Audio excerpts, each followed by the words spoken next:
Hello there, beautiful people. So, the card that came up today was the Four of Swords.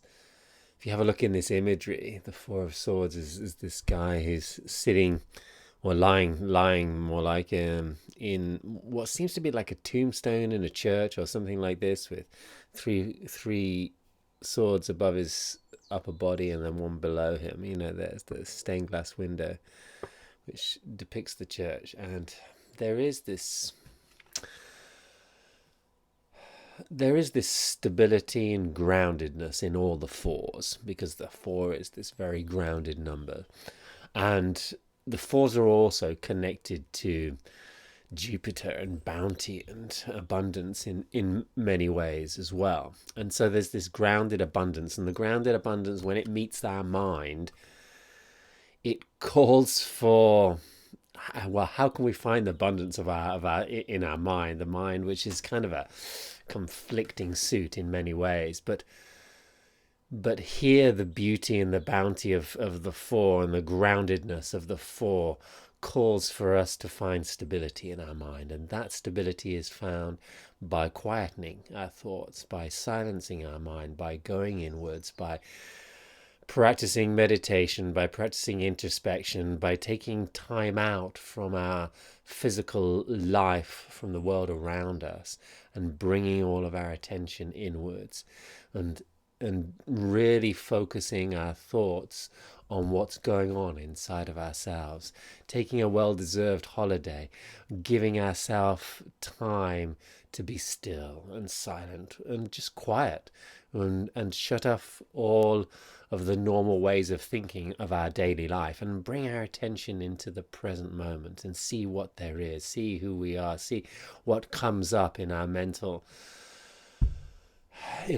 space when we actually practice just letting go of the mundane and bringing our attention into something more beautiful, something higher. So these three swords that point to the upper body are like pointing to the higher chakras. Yeah, maybe also the solar plexus, maybe the heart, and the third eye. Maybe it's about bringing our attention to the higher feelings we have, the higher thoughts that we have, the higher guidance that we can find inside of ourselves.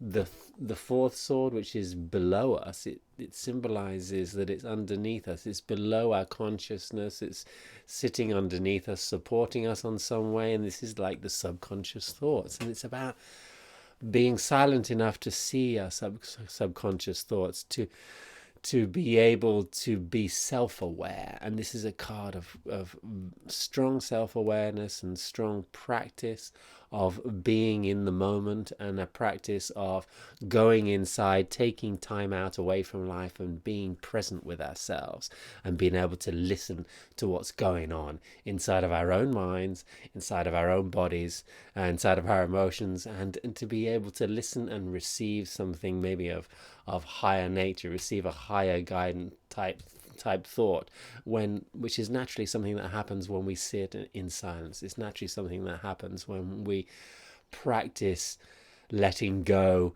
of all the mundane thoughts and all the cares and the worries and the anxiety that we have. It's about practicing this, and this might not come easy. This might not be a natural and a natural state that we can just slip into at will.